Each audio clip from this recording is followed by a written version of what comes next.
The UDRcast is not affiliated and does not represent any 12-step fellowship. I, Bill Ward, the host of the UDRcast, will be sharing my experience and my journey of recovery. That does include, but is not limited to, the literature contained in the Big Book of Alcoholics Anonymous and the 12 Steps. Our guests will be sharing their own path to recovery and what has worked for them. The UDRcast encourages and supports all paths to recovery.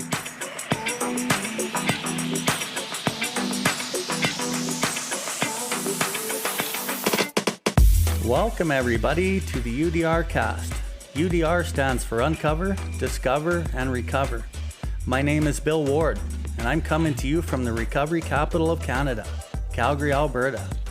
Here we are going to discuss everything recovery, different perspectives, different experiences, both with the people I know and with others from around the world. If you resonate with anything you've heard on this episode today, we ask that you share it with anyone who you think may benefit from it. If you have any questions or comments, please find us at BILLWARDLIFE and send us a message in the info section. We'll get back to you as soon as we can. If you are interested in more recovery content, you can find the buttons for the YouTube channel and other social media outlets on the homepage, and you will be redirected to those platforms. We can recover, one person, one family, one community at a time.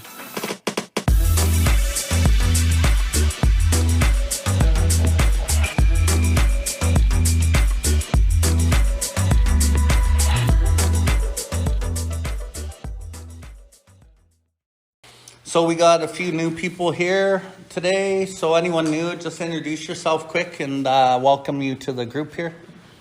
Okay, so we're a big family here. So far we've gone through step 3. And what step 3, the basic premise of step 3 is like there's two things here that are really important. One, you guys have already missed a lot of that. We'll talk about some of that as we keep going. But the literature where it talked about the actor who wants to run the whole show, right? That is all of us at most times of our life, right?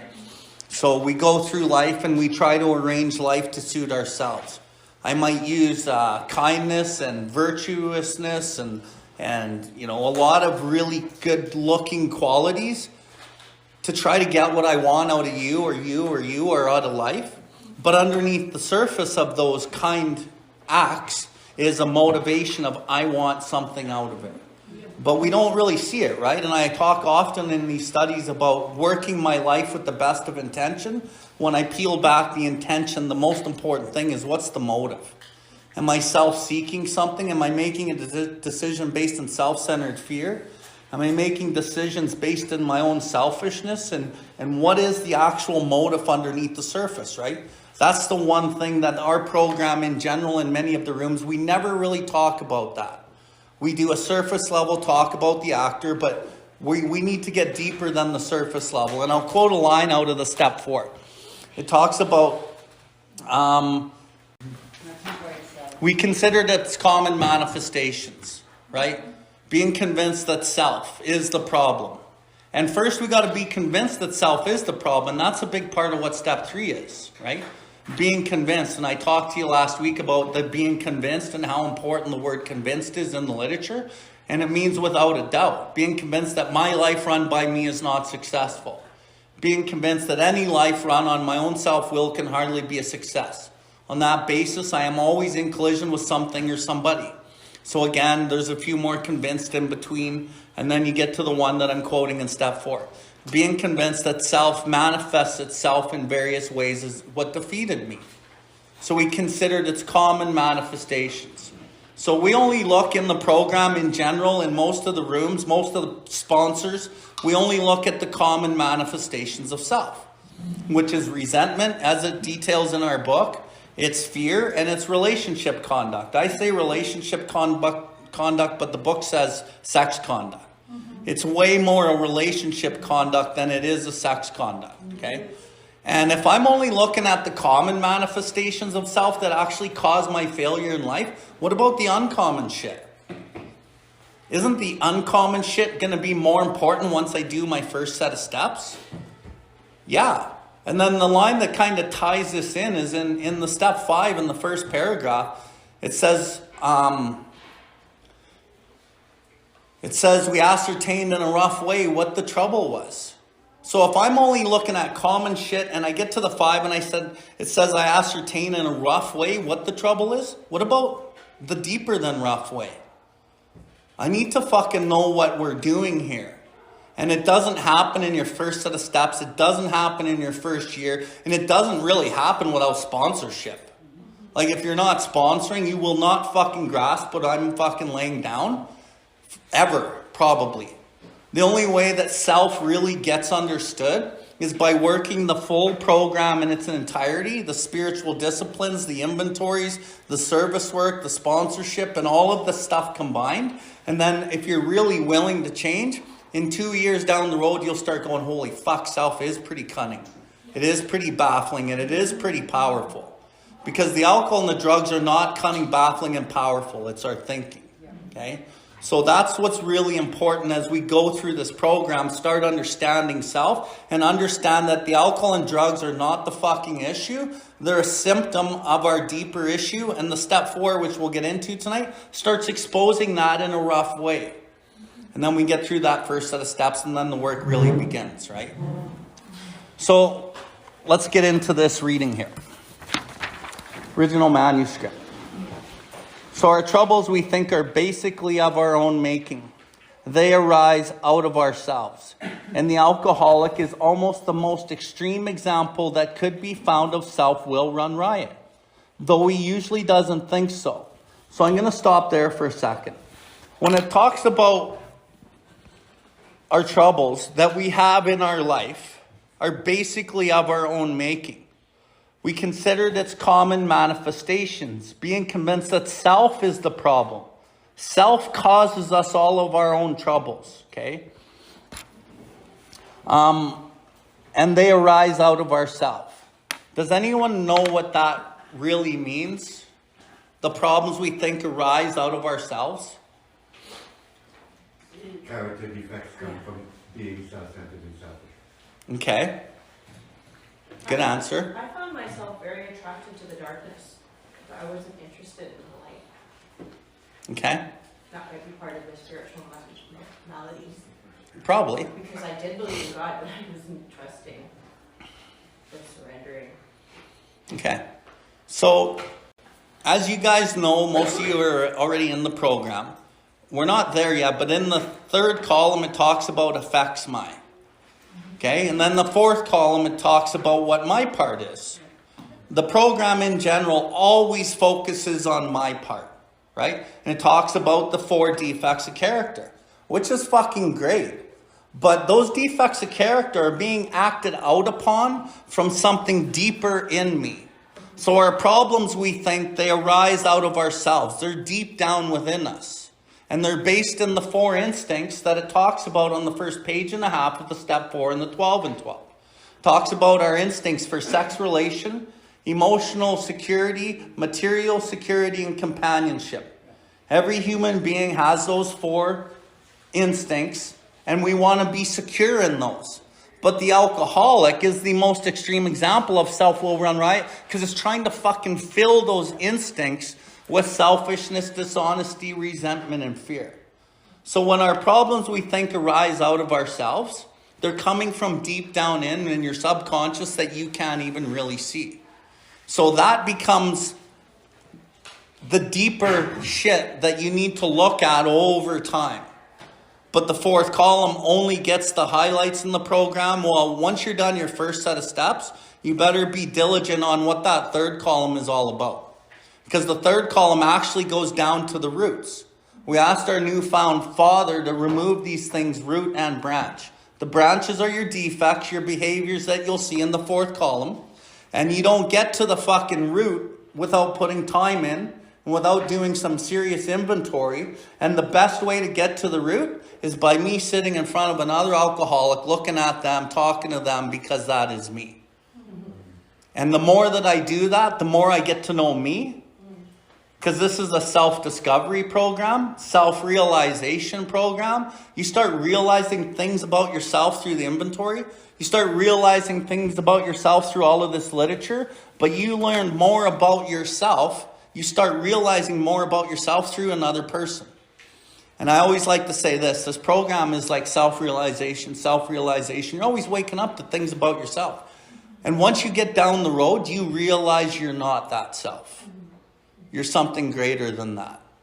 Because the ego is what we're realizing of self at the points where we're going through, because we're trying to look for the ego. But once you get down the road and you're working with like authentic self, you're greater than that. You're something greater. You're working with something that's a core fundamental idea of God within yourself, which is God, authentic truth. And I said last week that as you guys get empowered in your own truth, as you fucking go out into life and you speak your truth, whatever that is, but truth really is subjective to the fucking path of life that you've had. Okay? Truth is only subjective based on your experiences, your traumas, your belief systems that you believe. So it's usually justifiable. You usually will justify your truth because it's based in fear and it's based in the ego. But as you go down the road and you keep standing in that truth, because really it's a quest for real truth. And once you get to real truth, which is based in love, then there's no justification needed, because real truth needs no justification.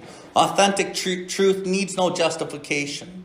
And when you speak your truth to somebody and you know you're fucking secure in who you are, you don't need to justify that to anybody. But the journey to get to that place, you had to go through everything to be before to get to that place, right? So your truth was different 3 years ago, was different 2 years ago, it's different a year ago, to the point where you're like living with that unconditional love for yourself now. And you can see that in her without judgment. And now as we use, like I said in my prayer, the data, you can see the data, the spiritual malady in other people, and fucking be able to help them through your own authentic truth, right? That's the journey here. It's the journey to authentic fucking truth based in your own love for yourself and your love for Creator. And the only way we can change, because if I don't change, I pick up a drink again. If I don't change the way I think and I fucking what my truth is really. Because when I came here, my truth was, I fucking hated you for this, I hated you for that, blamed my fucking mom and dad for that. These were my truths. But as I went on my journey and I was able to stand in whatever truth it was at the time, and that's why it's really important, even if your truth isn't like based in love yet, as you get empowered by being able to stand in that truth along your journey, you're on the journey to what we're talking about. So it's important that you don't avoid conflict with people by not saying anything at all. Because you never avoid conflict with yourself. Because that's where the conflict always has been, and that's where it will stay. The first delusion that you can ever drink safely ever again and use any mind or mood altering substance, that delusion has to be smashed. Okay? So you have to have that deep level concession that you are fucked if you drink and you're fucked if you don't. But the thing is that you are powerless over doing that. You'll pick up anyway, even knowing that.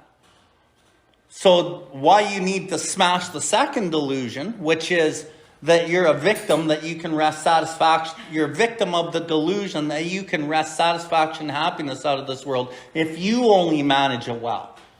The word victim in our literature, you look it up, it means somebody who's been tricked or duped. Who tricks and dupes us? Society. We learn everything from the minute we come out of our mom's belly about life. We start learning it from our parents. We start learning it from TV. We start learning it from these. We start learning what life is based on what we see, touch, feel, smell, taste, and hear. We're using the evidence of our senses, using reasonable approach and interpretation, and our experiences through life that also build the fucking ideals. We're victims of the delusion. The delusion is an ideal or a belief that I hold to be firmly true, but when I look at evidence, it's not true. But then I hold it to be true anyway. Well, what is one of those delusions? That money's going to make you happy. That a relationship's going to make you happy.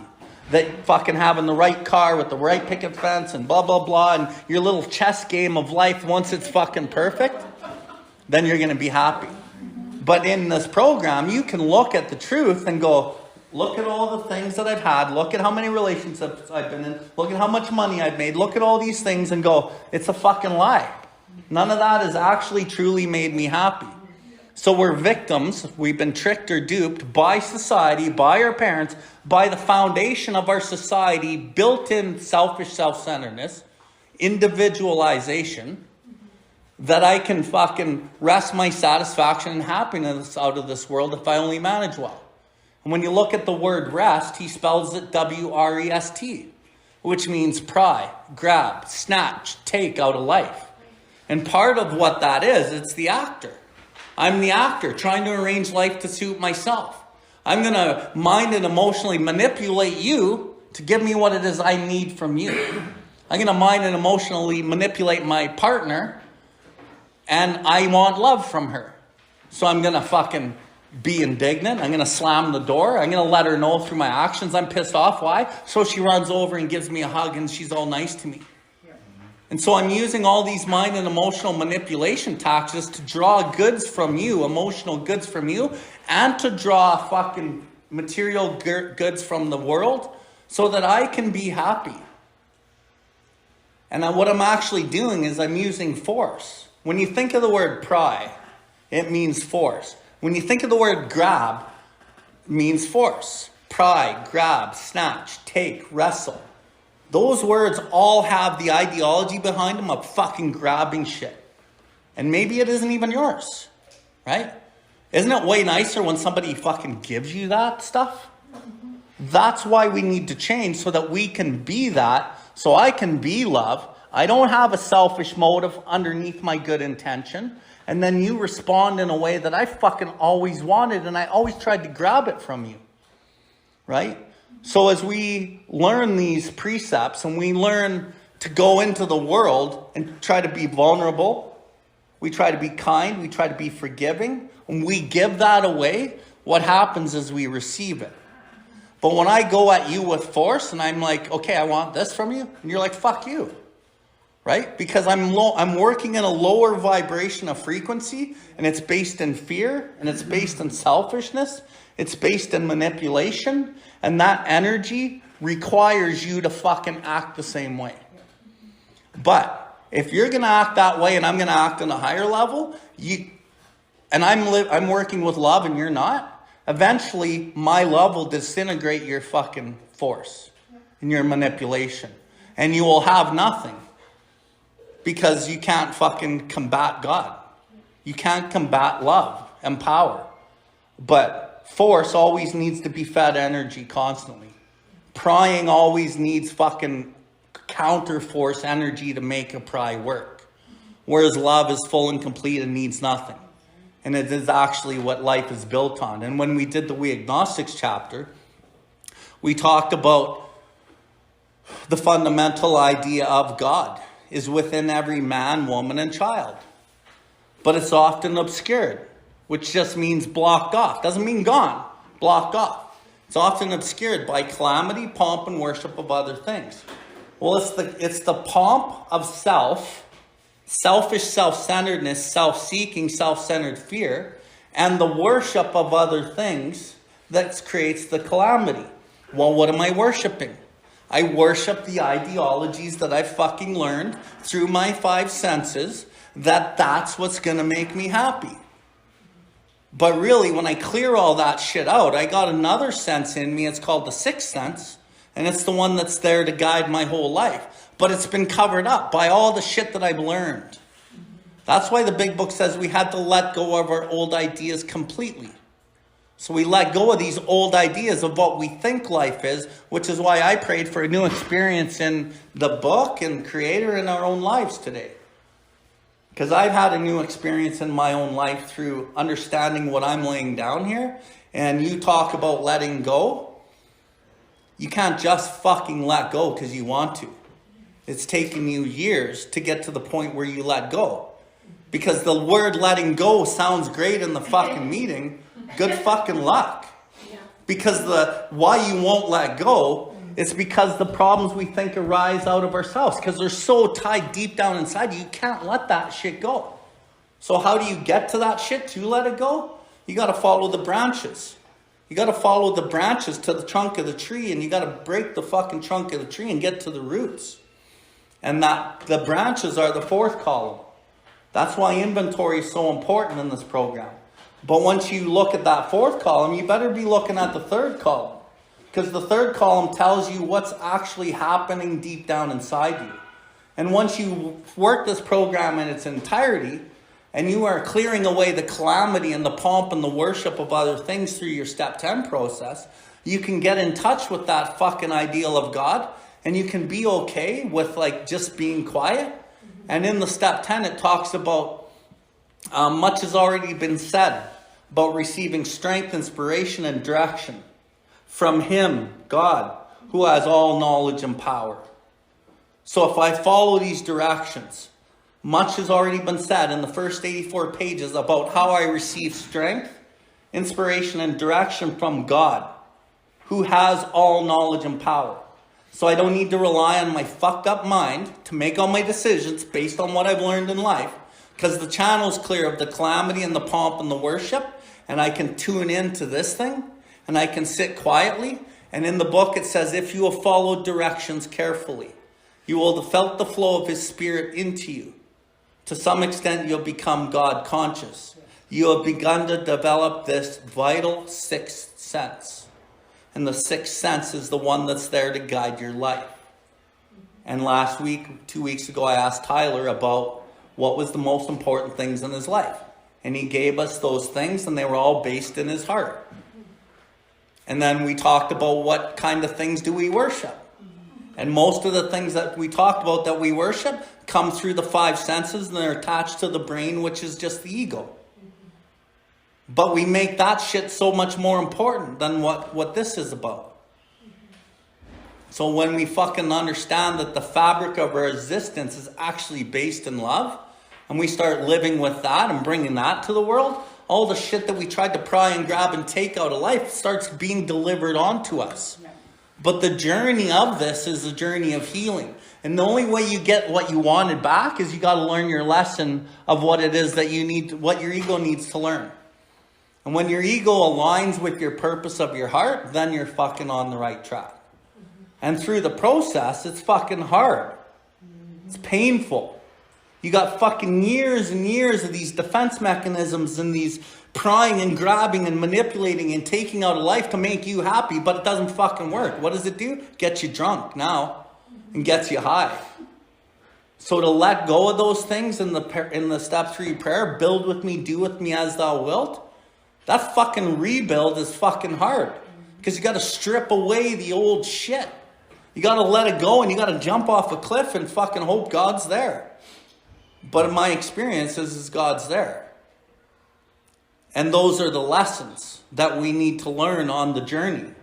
Once you've learned your lesson, because if you don't learn your lesson, there it is in front of your face again. And then it looks like a different guy or a different girl, looks like a different job, looks like a different boss, but it's the same lesson regardless. And as you learn the lesson with love and kindness, and you learn that lesson, then anything, the shit that you wanted is delivered onto you. And then life isn't like happening to you. Life isn't hard on you. Life is teaching you. And like most of us go through life in our programs because we're all on the same journey. And the individuals we encounter typically are there to teach you something about you, right? And then once you get further up this line, like the book says, our thought life will be placed on a much higher plane when our thinking is cleared of wrong motives.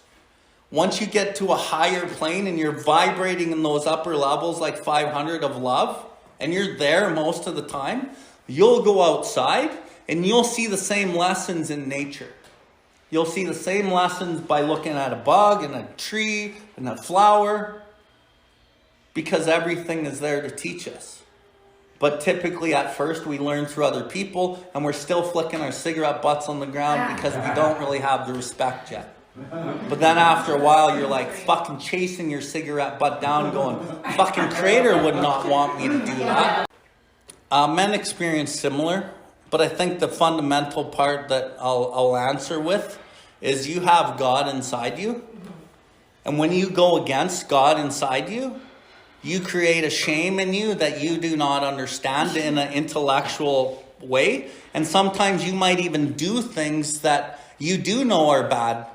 But sometimes you do things that you don't think are that bad because society validates that type of behavior, but it actually goes against fucking God in you. So as you go against the guidance system of love in you, then you will create shame.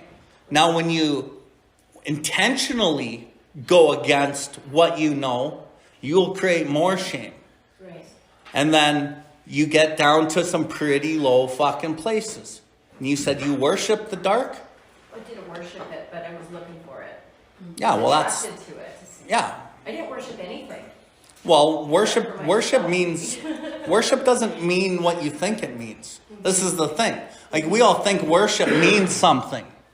Right? We think certain words mean something. Well, worship only means what do you think about the most? Where does your mind go the most? We in society think that worship means, oh, fucking Jesus Christ. Let's worship whatever it is. No, that is the ideology that you've been indoctrinated to believe what worship means. I'm changing that and showing you that worship means where is most of your thoughts. Most men, a lot of men, their worship is women. They wake up in the morning, they look in the mirror, the pomp and the worship of women, and everything they wear, everything they do is all about how I look to the opposite sex. Women, same shit, right? So when you really peel this apart and you look at what men and women are worshiping, it's fucking the opposite sex. It's how they look. It's the validation that society is going to give you. And these are the pomps and the worships that we got to fucking look at. But the thing is, a lot of these ideals we don't even really look at because we don't even know that they're fucking ideals because they're so ingrained in our regular day-to-day that we don't even know we worship half the shit we worship. Because you're the fish in the water that doesn't know you're in the water. Until you step out of the water, which is what this program does, and you start realizing self, the things about self. And then you can see. So really it doesn't matter what it is any one of us worships, because everyone's on their own path. But in the 12 and 12 it talks about you find the fucking sneakers that fit, you find your own defects, you find what it is about you, and then you can walk with new confidence in trying to correct these things. But the thing is you can't just correct these things by yourself either. You have to have God's help. The only way that I've seen work with me and the sponsors I've worked with is a relationship with God. Working on these defects, which is the spiritual malady. And when the spiritual malady is overcome, I will straighten out mentally and physically. If I'm just working on trying to change myself with my mind, I don't get any fucking baleful results. I'm trying to fix a fucked up thinking mind with a fucked up thinking mind. I need the power, man.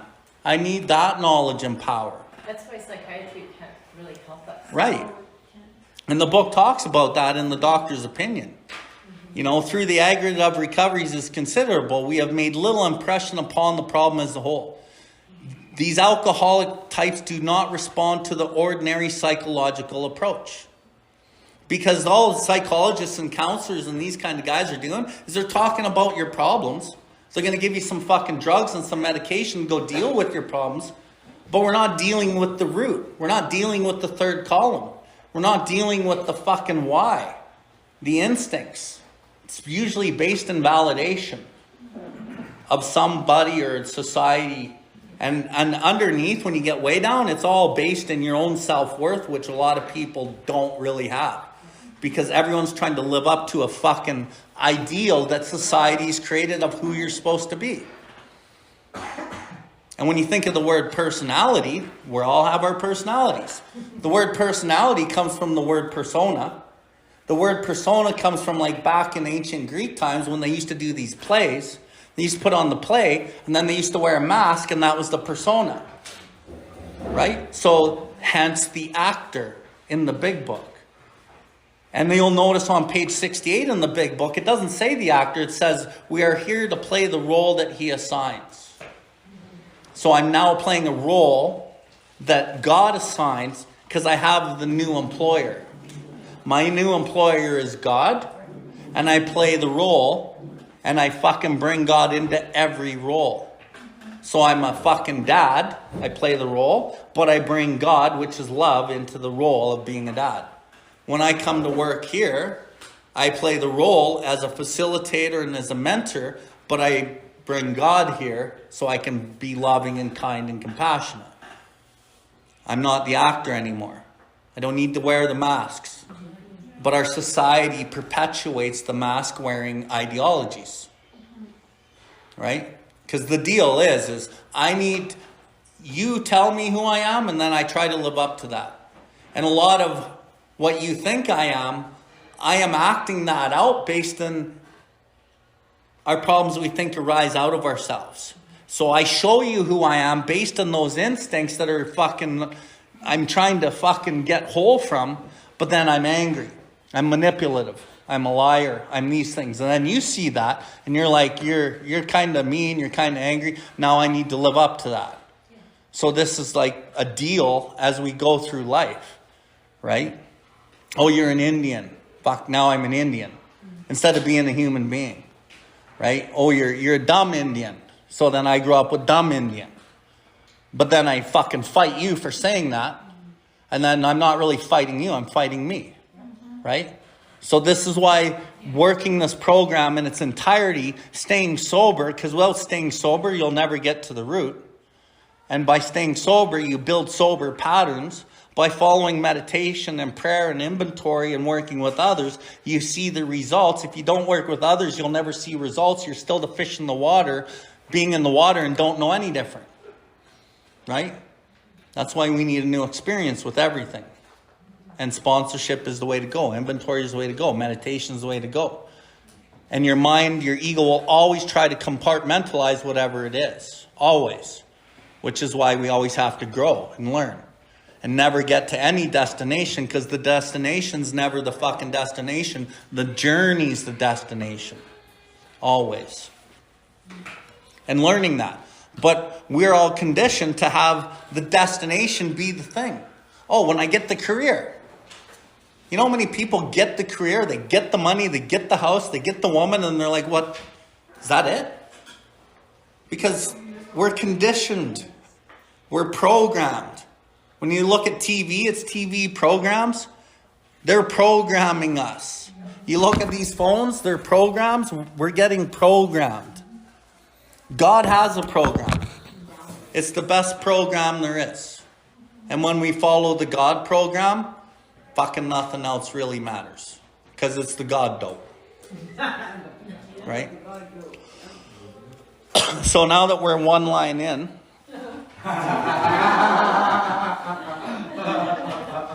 which is good, because we talked a lot about what this is saying. Okay? So it's, as we get to this next sentence, above everything. So there's only one other place in the big book, and I don't know where it is, but I heard it is, where it says above everything. I think it's in a story. So nowhere in the first 164 pages does it say above everything. So above everything, we alcoholics must be rid of this selfishness. We must, or it kills us. And God makes that possible. Look at that. We must, comma, or it kills us, exclamation mark. And when I worked with the number of sponsees that I worked, and I see what actually they die, people die, right? They're not dying from fucking the substance abuse. They're dying from their inability to relinquish the selfishness that drives them to pick up the drink. So I've worked with a number of guys who really came to me specifically for sex conduct work. And then we got into the work. We're like 2-3 sessions in. And I'm pretty serious about this in case you guys haven't noticed. And I'm really serious working with guys who want help in the sex conduct. So I worked with them, and then they're like, holy fuck, this guy's really serious. And then because that guy put the intention in the universe that he really wants that help, and we're working together, now the challenge comes. Now the woman comes. And the woman's placed in the gentleman's path. And standing at the turning point, asking for his protection and care with complete abandon. He's got a choice here. He takes the bait, or he fucking doesn't take the bait and he keeps on the road. You know how many guys take the bait? So he took the bait, they go with the women, have no business being in these relationships, and then what happens is they relapse because they're living in self, the root of the problem, the spiritual malady. So they go in the relationship, now self is bled back in, and they're running their life, and then they use, and then they die. So it wasn't really the substance, in my opinion, that killed them. It was their inability to fucking follow God's path and fucking do what's actually hard. And that's what I say a lot in these big book studies. You got to do what's fucking hard. You know, guys will come to me, oh, I'm doing this, I'm doing that, and fuck, you know, I don't have time for the meetings, I'm not sponsoring anybody, blah, blah, blah. And I'm like, oh, that's normal. And they're like, oh, okay, fuck, right on. I'm like, do what's fucking normal, you're as good as drunk, and you fucking can die. Prescription for the other. Right. Doing what's normal in this program will get you fucking drunk and high. You got to do what's not normal. It's so easy to do what's easy. It's so easy to live in resentment. It's so easy to not forgive people. It's so easy to get the easy piece of tail. It's so easy to get in another relationship. It's so easy to fucking sell your soul for a fucking lie just because you want to avoid conflict. But really, that easy road isn't really the easy road, because the conflict is always within you. And it will create more manifestations of self for you to try to pry and grab. And then you're back to square one because you're running your life. And then your life's fucking hard still. So the real self-benefit that you get out of acting in a selfish, self-seeking, self-centered desire right now, there's no real benefit.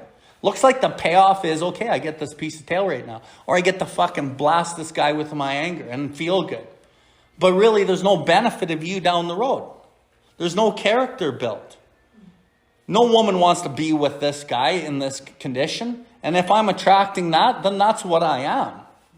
And these relationships fail because it's all based in force, fear, insecurity, and they end up failing anyway. And then what happens? You're on to the next one because it's new. And there's endorphins that get released. But that's just more alcoholism because you're seeking relief. It's only relief for the ego. And it's a lesson of the ego. And actually, I'll say it like this. Pain is only a lesson of the ego. Because when you're really working with real, true love, that pain that the ego gives you, pain from love is much different. It's much different. It's like real heartbreak for something you lost in love. Right? It's much different. So, God makes this possible. Period. That's my experience. That is the essence of step 6. And there seems no way of entirely getting rid of self without him. Period. You know, and there's a line that talks about we can have moral and philosophical convictions galore, but we could not live up to them even though we would have liked to. We had to have God's help. Right? I think it says it here, but it talks about it also in an earlier chapter. I can't remember. Oh, there it is right there. So I'm going to read this, and it ties into this. If a mere it's on We Agnostics' first page. If a mere code of morals or a better philosophy of life were sufficient to overcome alcoholism or your defects, many of us could have recovered long ago. But we found such codes and philosophies did not save us. No matter how much we tried, we could wish to be moral. We could wish to be philosophically comforted. In fact, we could will these things with all of our might, but the needed power that we need wasn't fucking there. Our human resources, our own self-will, as marshaled by the will, failed. They were not sufficient. They failed utterly. And one of the key words in that, marshaled by the will. Marshaled, like martial law. Trying to marshal your own will to work in these moral and philosophical convictions galore that you actually want to, but it doesn't work. And why do you want to? Because your heart and your spirit knows that that's what you really want, but you can't live up to it. even though you would like to. Why? Because the problems arise out of ourself and the roots, and it's so fucking strong that it pulls us back, and we act in the same behaviors. That is why it says we had to have God's help, because God has more power than any fear if you're willing to follow this path. Does that all make sense? Okay, and there seems no way of entirely getting rid of self without him. You may have moral and philosophical convictions galore, but you cannot live up to them even though you would like to. Neither can reduce your self-centered as much by trying or using your own power, wishing or trying on your own power. You must have God's help, period.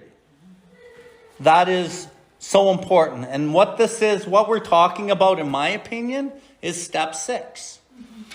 Any person capable of enough willingness and honesty to try repeatedly step 6 on all his faults, all the actor attributes, without reservation, repeatedly, has indeed come a long way spiritually. So as I relinquish these fucking behaviors, thoughts, ideas, and emotions, and I use God to help me, I actually get closer to God. And when I talk about, we work out our solution on the spiritual and altruistic plane, like it says in the doctor's opinion, we all think altruism is just going out and helping people, okay? Which it is. But when you just help people with a selfish motive, it's not altruistic by definition.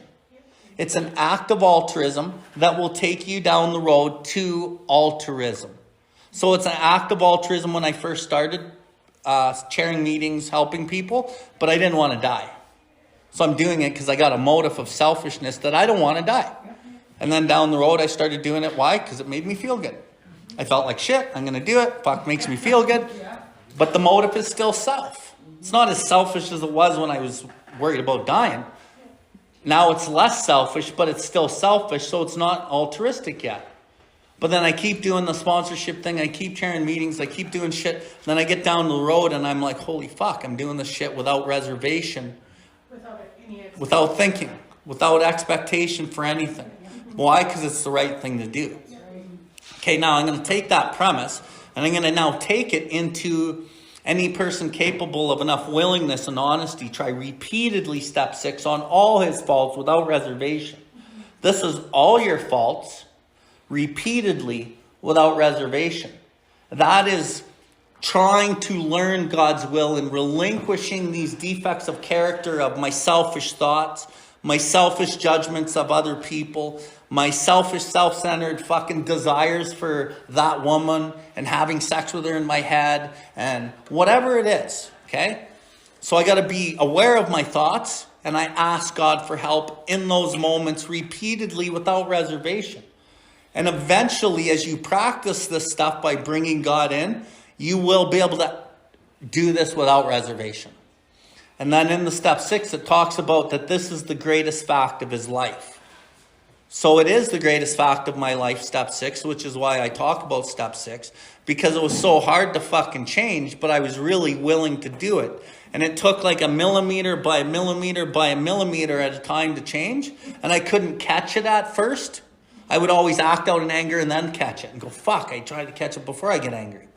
But I was still willing, right? Which is the main thing. And then over time, I caught it before I got angry.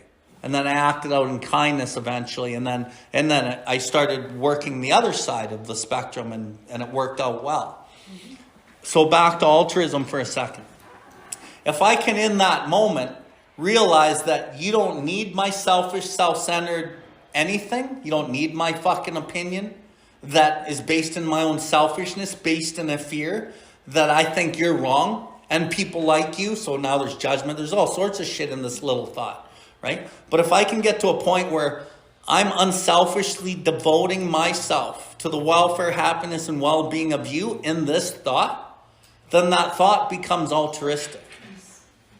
And through the altruistic thinking, there's altruism. Through the altruistic thinking, you can have peace of mind and freedom. And that's where we're trying to get to, both with our actions in life and with our thinking. The thing that no one really focuses on in the program is what I'm just telling you about self-sacrifice of your thinking. To me, self-sacrifice in this program is not about helping someone out there. That is the unselfish constructive action that comes through self-sacrifice of your own thoughts. And the line that makes me believe this is faith alone is insufficient. The ideal of God or faith is insufficient. Again, I'll take it back to the saying that I brought into the program. The theory of God is insufficient. To be vital. Again, vital means to be giving of life. To be vital, it must be accompanied by self-sacrifice. Thinking, sacrificing self for the benefit of you. Through the self-sacrifice of my motives. And then I become the unselfish constructive action. So I'll say the whole thing. Faith alone is insufficient. To be vital, it must be accompanied by self-sacrifice and unselfish constructive action. Through the unselfish constructive action, you can now live a life of service. But it all starts with the thinking first. Starts with the fucking altruistic thinking and the altruistic acts that take you to surrender of step 7 and being of service to God. And when you understand step 7 prayer, the step 7 prayer is so different from the step 3 prayer. The step 7 prayer says, I am now willing, different than offering, that you should have all of me, the good, the bad. I now pray that you remove every single defect of character that stands in the way of my usefulness to you, God, and your fellows. Grant me strength, your strength, as I go from here to do your bidding. And then when you look up the word bidding, it means I now listen to you what you say. And God is love. So now I go to do your bidding and I act in love without reservation. So I'm not thinking about myself in the meantime of any thought, oh, how's this going to affect me? I go from here and I do your bidding, full surrender. And when you look up the word bidding, it says to surrender in an overly slavish way. The word overly slavish means, by definition, without original thought or ideal. So it's no more about your thought or your idea of what you're going to lose or what you're not going to get. You now, without reservation, work with love. That's the biggest difference between step 3 and step 7. Step 3 is a launching pad fucking prayer. Step 7 is a fucking contract prayer, and it's stamped with amen, means contract. And that's what we're trying to get to. Because that's what this book and its real promises are really about. And when it says we will be with you in the fellowship of the Spirit, here you will surely meet some of us. That's what it's talking about. As you trudge the road of happy destiny. Trudge doesn't mean walking up to your neck in mud. Trudge means walking with purpose. Where does it say what our real purpose is? Step 9. Our real purpose to fit ourselves to be of maximum service to God and the people about us. Not just alcoholics. And you can join us in the fellowship of the Spirit. The fellowship of God. Not the fellowship of tradition 3. Big differences in the literature when you understand it. I hear that every time. What? What? Walking with the Spirit, singing with God. I get shivers every time I hear that. Yeah. I just know I'm doing the next right thing when I'm doing it. Right. That's where the freedom is. Freedom from the bondage of self. Okay? This doesn't go all the time anymore. And we'll talk about that. So before I bust into this next paragraph, let's take a quick break. Thank you for tuning in to the UDRcast. We hope you have enjoyed this episode. The viewpoints and the opinions expressed today were solely of the individual sharing them. If you resonated with this episode, please follow us and share this link with anyone that may benefit from it. Please visit us at BILLWARDLIFE to see everything that we have going on. We can recover, one person, one family, one community at a time.